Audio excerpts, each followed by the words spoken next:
Notre niveau a été atteint vendredi avec ce beau reversal, on va l'analyser juste après et maintenant, on a vu ce gap haussier ce matin, on va aller, faire notre plan hebdomadaire, mais pas avant, pardon, d'avoir, identifié la plus grosse annonce économique de la semaine. Pourquoi? Parce que c'est en général à ce moment-là que, le prix fait, the setup, le setup hebdomadaire. Il se trouve que cette fois, la plus grosse annonce de la semaine va être vendredi, hein, avec le PCE Core. Nous avons évidemment lundi, le PMI qui va faire, aujourd'hui à 14h45 un début de semaine fracassant. Demain, confiance des consommateurs, mercredi, rien qui nous intéresse et jeudi, on a inscription au chômage. Donc ça, c'est 2 annonces assez normales, mais PMI et PCE Core, ça va être les 2 plus importantes. Donc on commence aujourd'hui à 14h45. Attention, qu'est-ce qu'on attend d'une annonce économique importante? On attend qu'elle prenne une liquidité et qu'elle nous laisse, ensuite un setup pour se diriger vers la liquidité suivante et c'est en général des setups très clairs. Donc voilà pour cette semaine. Donc attention à ces horaires-là. Vendredi, on va finir vraiment en beauté avec le PCE qui peut vraiment surprendre tout le monde. Donc attention, le vendredi déjà c'est compliqué. Vous savez que la bougie hebdomadaire nous crée la dernière mèche. Donc si nous sommes haussiers, on crée la mèche du haut et si nous sommes en tendance baissière, on va créer cette mèche du bas avec un retracement. Donc attention vendredi avec cette annonce-là. Vendredi matin, le gap d'ouverture daily, hein, marché de Francfort, a été très petit, vous voyez cette petite ligne, mais entre les deux, on a créé l'Asiane et on a fait cet excès à la baisse. Donc, on a créé cette fourchette ici. Au moment de l'open, on va aller passer à 1 minute pour voir ce qui s'est passé, mais on a vraiment inversé une première fois cette imbalance et ça n'a pas tenu. Quand on a comme ça une impulsion, qu'est-ce qu'on demande? C'est d'aller réagir dans le haut d'une imbalance haussière et de nous fournir une impulsion. Cette fois-là, l'impulsion a eu lieu à l'envers. C'était bon, c'était pré-open et on avait le sens de la matinée. Donc je reviendrai en grande unité de temps sur ce qui a fait qu'on attendait ce niveau et surtout cette imbalance HTF avec la partie supérieure ici, à partir de ce trait-là, et son point médian ici. Donc pendant London, on va regarder ça en petite unité de temps. Voilà. Pré-open, entre la fin de l'Asian et début de Londres, le prix prépare le setup de la matinée. On est remonté sur les open, on est remonté chercher, créer le gap d'ouverture de début de semaine et tout de suite, on a créé ce plus haut. Vous voyez que cette imbalance ici, à la hausse, a été tout de suite inversée à la baisse et au lieu de réagir sur ce niveau-là pour monter, on a eu au contraire une baisse. Donc ça a validé la puissance de ce BPR-là et la force.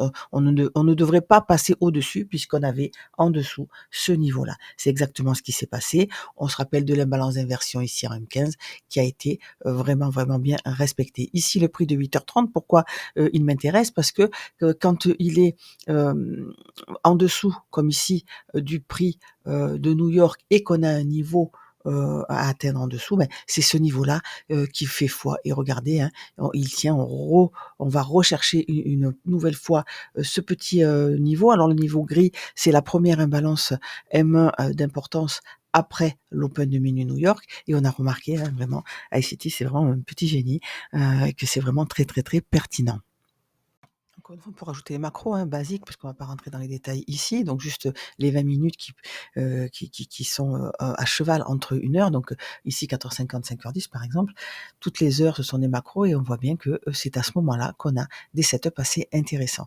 Donc on peut s'en servir comme béquille, c'est-à-dire qu'on attend une macro pour entrer en position, ça peut lutter contre le FOMO, contre l'avidité et toutes sortes d'autres choses.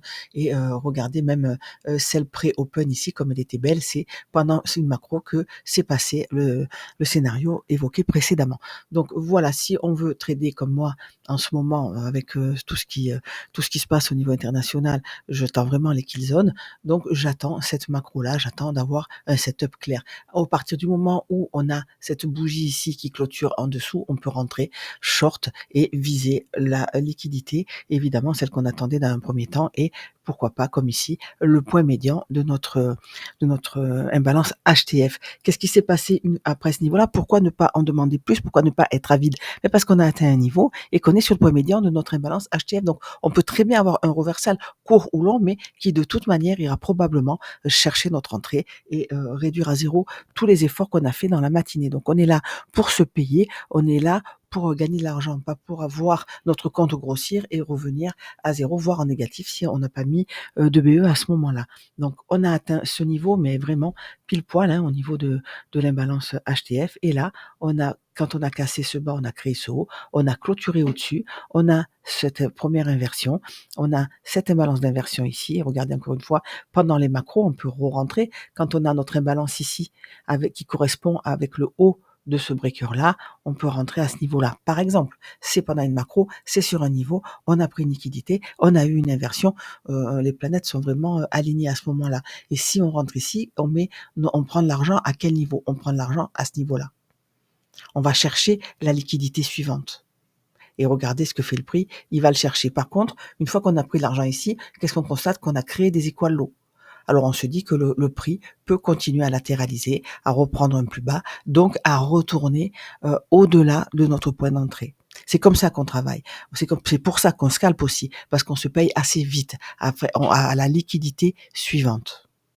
Vous l'avez vu vendredi, très souvent je fais des one shot, c'est-à-dire que je prends 100% du trade sur la première liquidité, parce que soit il y a des setups comme ça où on a créé des equal lows et que c'est hors kill zone ensuite que le prix peut y revenir, et c'est pas grave, on re-rentre.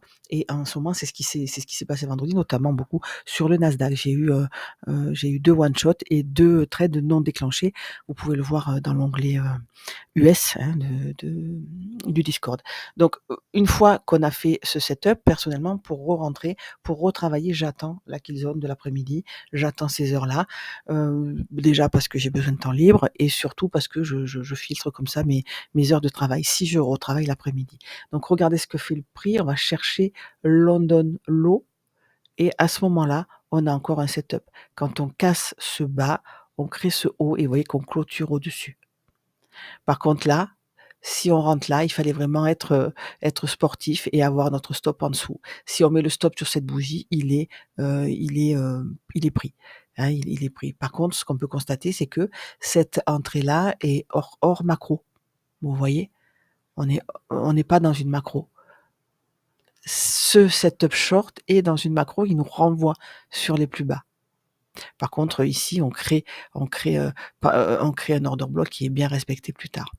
Donc voilà, pour le DAX le vendredi après-midi. Ensuite, je vous passe la hausse, ça c'est une évidence. Une fois qu'on a eu ce setup et même si le prix revient encore une fois chercher ses niveaux, normalement ce lot doit être sauf. On a repris déjà le plus bas, on a un choc haussier, on a les yeux sur les open, on a les yeux sur le gap d'ouverture de début de journée. Donc nous voilà en weekly, je vous rappelle qu'on est le lundi 23 mars avec ce début de bougie weekly ici avec un gap d'ouverture légèrement haussier. On se rappelle ce volume imbalance qui a bien réagi et ce plus haut que nous n'avons pas réussi encore à franchir. Bon, on a pourtant cassé ici, clôturé au-dessus du plus haut du mois précédent. Donc que va-t-on faire cette semaine? Évidemment, nous sommes encore en bougie interne, on n'a pris ni le haut ni le bas de la semaine précédente. On va aller voir ce qui se passe maintenant en daily. L'idée, c'est quoi? Ouverture haussière, on va surveiller évidemment ce niveau ici, on va surveiller ce niveau de market shift là, quand on a cassé ce plus haut qui correspond à peu près au point médian de la mèche de cette semaine-là, la semaine précédente, et évidemment le plus haut ici. On va aussi surveiller cette liquidité interne, hein, les 23 717. Sur ces niveaux, pourquoi les surveiller? Parce qu'il peut très bien avoir un reversal pour aller chercher dans un premier temps le bas du corps de la bougie précédente, son point médian ou son lot. Et évidemment, retourner dans le volume imbalance, car on n'a aucune bougie weekly qui a clôturé en dessous en weekly, puisque c'est un volume imbalance weekly. Constatation H4, on a cette imbalance au-dessus. Vous voyez qu'on a déjà pris le bas de cette imbalance ici, mais après ça, qu'est-ce qu'on a fait? On a été chercher le lot ici, créer ses plus bas et chercher surtout le point médian de cette imbalance haussière placée en dessous de nous. Il y a l'imbalance, mais aussi inclus le volume imbalance, et tout ça en créant le plus bas de vendredi. Donc c'est un fort niveau. En jaune, c'est le prix de lundi dernier 10 heures. Je vais l'enlever parce qu'il correspond à peu près au point médian du gap d'ouverture de la semaine dernière. Donc ça, c'est des liquidités temporaires hebdomadaires. Elles doivent rester sur les graphes. Évidemment, il est noté, mais c'est pas la peine de tout avoir quand il y a comme ça beaucoup de confiance. On sait que ce niveau est important. Donc, est-ce que nous sommes en H4, est-ce qu'en M15 par exemple, un order block baissier va fonctionner ici pour retracer entièrement le gap d'ouverture de début de journée, de début de semaine, ou est-ce que on viendra le retracer plus tard dans la semaine et que pour le moment on va aller prendre ce plus haut sur les 23 285 et finir correctement correctement de, retracer, à la hausse ce gap d'ouverture de la semaine dernière. Vous voyez, on avait fini baissier, on l'avait entièrement retracé. On a cette mèche qui est venue, on l'a fermée à la baisse. Donc on peut très bien remonter, le rechercher pour aller travailler ce déséquilibre ici. Déséquilibre dont le bas, hein, entre le plus bas de, mercredi et ici le plus haut de jeudi, sur les, encore une fois, 23 287. Est-ce qu'on va aller travailler ce déséquilibre ou est-ce que cette prise de liquidité-là suffit et un order block baissier va fonctionner? Donc on va évidemment surveiller le point médian de cette mèche. Voilà, pour toutes ces raisons, c'est important, donc je l'ai noté, même si elle correspond, vous le voyez, au premier quart du gap d'ouverture de début de la semaine passée, de la semaine du 17 mars. Ici, on a une imbalance baissière et on considère qu'elle est inversée puisqu'on a carrément ouvert au-dessus. Donc on a une jolie inversion H4 haussière. Ce n'est pas rien, c'est pour ça qu'on va se concentrer sur les niveaux au-dessus et voir qu'est-ce qui réagit. On peut très bien la refermer, ce gap, tout de suite ici, sans créer de plus bas et pour ensuite continuer la hausse. Là, un peu, c'est lundi matin, encore une fois, il faut vraiment prendre ce que le marché nous donne et voir les signes. Pour le moment, on a cette imbalance d'inversion haussière H4, ce n'est pas rien. Tout ça après avoir réagi dans nos niveaux ici. Donc, on va vraiment surveiller le niveau actuel. Donc nous voilà à 1,15. Quand on a cassé ce dernier lot, on a créé ce haut et on peut considérer évidemment qu'on a clôturé au-dessus, hein. Donc ça enclenche un mouvement haussier avec l'imbalance d'inversion H4 que nous avons vu. Maintenant, encore une fois, est-ce que ce niveau-là va tenir? Est-ce que cette prise de liquidité ici H4 va tenir, va suffire? On va évidemment voir comment on traite le gap d'ouverture de cette semaine ici, les niveaux du gap de la semaine, ici on l'a vu, du 17 mars, et surtout le point médian de cette imbalance H4. Vous voyez que ça correspond à peu près au market shift le plus bas de mercredi 19 mars. Donc c'est là-dedans que ça va se passer ce matin. Et pour la suite des événements, c'est ça que je vais regarder. Admettons si on clôture au-dessus de ce niveau-là et qu'ensuite on a un setup haussier, je vais le prendre pour continuer la hausse maintenant. Ce que je voudrais moi, c'est qu'on travaille avant cette imbalance-là. Donc voilà les horaires de trading étendus, les horaires de trading CFD. Donc en CFD, vous devez avoir ce gap d'ouverture ici et sur Futures, on a celui-là. Donc on a rajouté les horaires étendus pour avoir l'Asian, pour avoir le prix de minuit avec la première demi-heure de négociation et notamment la première imbalance à l'intérieur de cette première demi-heure de négociation. Donc ça nous fait un tout petit range, c'est souvent le cas sur le DAX. Et ce qu'on peut constater, c'est qu'on a déjà pris l'Asian Low et l'Asian High. Donc quand c'est comme ça, le prix part souvent dans la direction qu'il choisit. Encore une fois, nous sommes lundi, le prix ouvre en gap haussier. Si on part à la hausse, ça peut très bien être la fausse course de la semaine. Attention. Néanmoins, on a créé cet order block, ce breaker block ici, puisqu'on a cassé à la hausse et juste en face, on a laissé cette imbalance. Donc on va surveiller le bas de l'imbalance, les niveaux des 22 246. Donc quel niveau surveiller? Vous vous rappelez, je vous ai dit en weekly, on va regarder en petit de temps s'il y a un order block sur ce niveau. Vous vous rappelez pourquoi? Je reviens pas dessus. Donc l'order block serait sur cette bougie. Elle est énorme, évidemment. Nous avons créé cette dernière bougie avant la baisse, donc ça devrait être sur celle-là. Mais regardez, on est déjà venu se reconnecter à cet order block une première fois. Donc lui est mitigé. La seule chose qui nous reste, ça va être cette mèche-là, la mèche de la bougie d'origine. C'est aussi une forme d'order block et c'est là qu'on va regarder ce qui se passe en petit temps. Encore une fois, c'est important parce que si on clôture au-dessus de ces niveaux, moi, au-delà, j'ai les 23 375. Donc c'est possible qu'on le fasse. Néanmoins, va-t-on d'abord retracer le gap d'ouverture de début de semaine, début de journée? Je ne sais pas. Donc en dessous, j'ai tracé cette imbalance. Elle ne me plaît pas trop. Pourquoi? Parce que quand on a cassé ce bas, on a créé ce haut là, et j'aurais tendance plutôt à regarder à ce niveau-là. Ce breaker-là, vous voyez, hein, il y a même une imbalance au milieu, un vide imbalance.